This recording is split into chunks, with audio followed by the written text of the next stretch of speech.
The scripture comes to mind where Christ came, he said, to serve, not to be served. And I think Lance epitomizes so much of that, because if you were to look at all the different ministries and functions he's involved with, every one of them, I was thinking this morning, every one of them has to do with servanthood. Lance recently came back from Guadalajara, Mexico. We just did a trip there for missions, and most people in his physical state would have stayed home.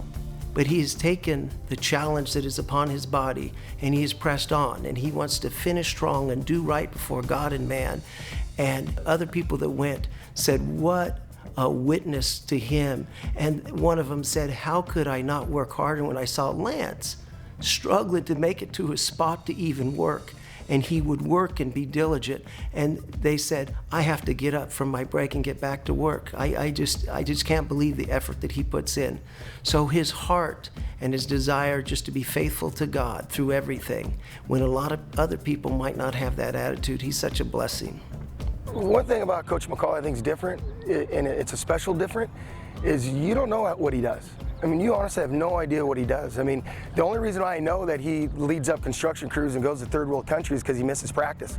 But he would never speak of it. You know, the only reason I know he does, you know, backpacks, because, you know, I say, hey, Coach, you know, do you think even our kids need backpacks? You know, and, you know, on the weekends, you know, feeding hundreds of people homeless and barbecues, and he leads by example, and he is a Christ-like man. I mean, he's one of the few people in the world that I don't know if he ever thinks about himself. It's always, and I think that's what makes him successful, because he's about everybody, and he's a very, we are very blessed, my family and our program, to have him around us.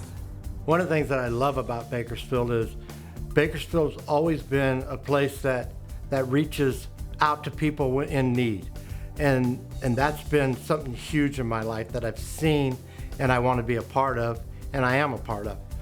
But what got me going with football was my son, when he played at BHS, all he ever wanted to do was be a football player. And by the time his senior year, he never wanted to play football again.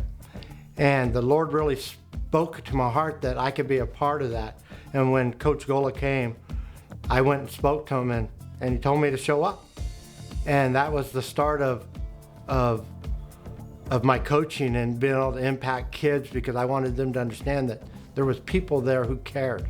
It is unreal to understand what these kids are going through.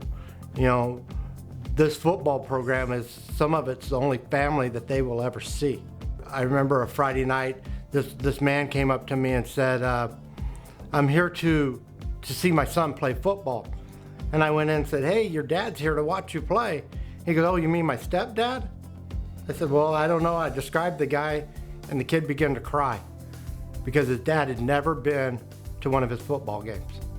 And that's what touches my heart, to be able to be a part of this kid's life and to share in those moments with them. So it's such a blessing. My leadership philosophy is very simple. I lead by example. I don't use language that shouldn't be used. I'm in the forefront of something's needing to be done. I volunteer to do it. It's very simple, but it's a hard concept for a lot of people to do because they're not comfortable. I've always been taught to step out of my comfort zone, because I've been in my years past, I was very comfortable. I just stayed within, and I've decided that if I'm going to spread the gospel, if I'm going to have people see Christ in me, I've got to get beyond my little circle and get out of my comfort zone. And so the Lord has just really done a lot of different things in my life.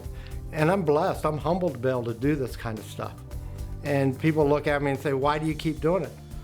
But it's the hand I'm dealt, and the Lord is in control. If He heals me or doesn't heal me, I'm going to keep serving, because that's what He's called me to do. And I want to reach people. I want people to see, no matter what you're facing, the circumstances are within my control. I could either be moping on a couch or I could be out serving. And that's what I choose to do. I'm going to serve until I can't serve anymore.